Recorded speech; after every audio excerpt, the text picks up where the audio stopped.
Welcome to the Hungry Heracross. Replaying through Skyward Sword HD, I came across a few things that I didn't notice during my first playthrough, such as unusual creatures, mysterious shops, and subtle Easter eggs. So that got me thinking, what other things have I and other fans missed in this Zelda title? After searching every corner of the game, I found quite a few, and in today's video, I'll be sharing the 7 things you may have missed in The Legend of Zelda Skyward Sword. If you've got a keen eye and have found something more obscure than the entries on this list, please share them in the comments. Let's try and uncover everything this great game has to offer. With that quick preamble out the way, we've got 7 details to discuss, so let's jump to it. Starting off, we have an interesting enemy interaction with the Guay, commonly found in Farron Woods. For the most part, these birds will fly at you, doing some minor damage, but they're easily dispatched with a quick swing of your sword. However, if you let these birds be, they will poo on you. Yep, turns out Breath of the Wild wasn't the first Zelda title to incorporate giant turds.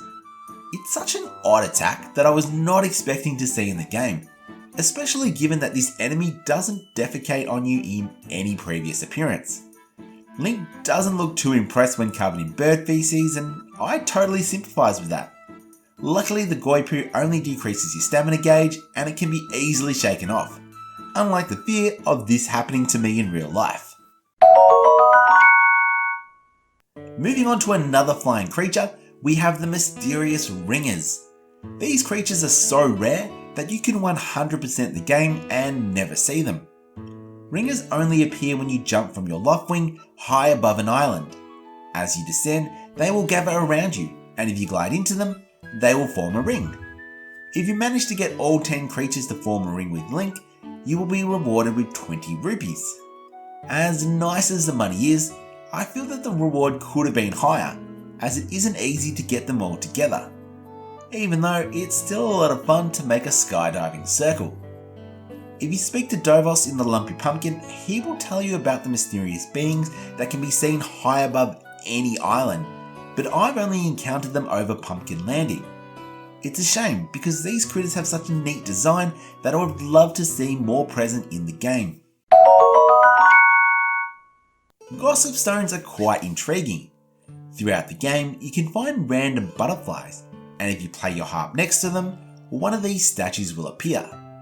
Sometimes they offer a treasure, but for the most part, their role is to give you some advice to help you on your quest.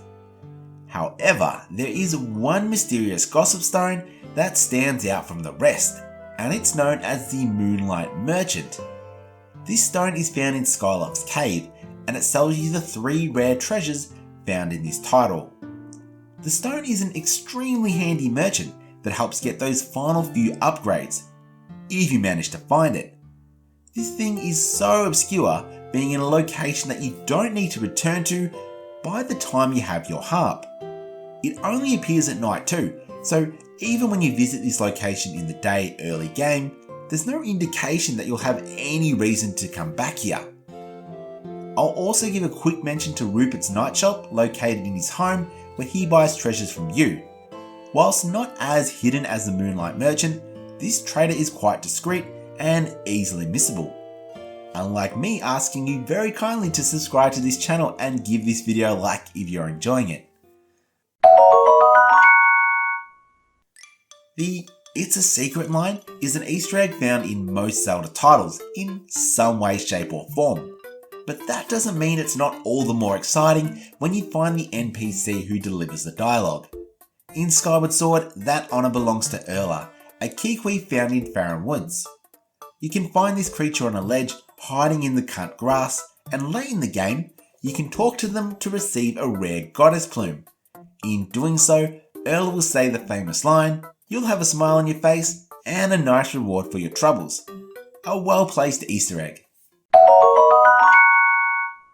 Coming back to the gossip stones, and we have a really fun interaction that you may not know about. Like in some other Zelda titles, the gossip stones react strangely to bombs. When a gossip stone is within a blast radius, it launches into the sky before exploding. A new gossip stone then comes up from the ground, replacing it, having the same dialogue as the previous one, so it's unclear if these are mass produced or whether they are teleporting back underground rather than blowing up. Either way, it's a fun way to engage with the mysterious stones you come across. It even works in the Moonlight Merchant, which make for some really interesting scenes given the way this stone speaks to you.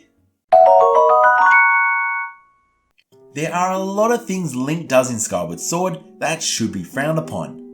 High up on that list is sneaking into Zelda's room, but there are some intriguing things here, so we'll let it slide for now. Other than the heart piece you get from her cupboard, the most interesting thing to me is the crochet doll that looks a lot like Tingle. If you don't know who Tingle is, he is a very strange character that has shown up in several Zelda titles, and he even has his own spin-off games. There's no Tingle in Skyward Sword though, and the only person that even somewhat resembles him is Peter, but they don't share any character traits. As such, it's a quite peculiar creation that Zelda has made. If you want to think about the timeline and start theorizing, then your mind can run wild thinking about how this doll may have impacted future Tingles, but perhaps we'll leave that for a separate video.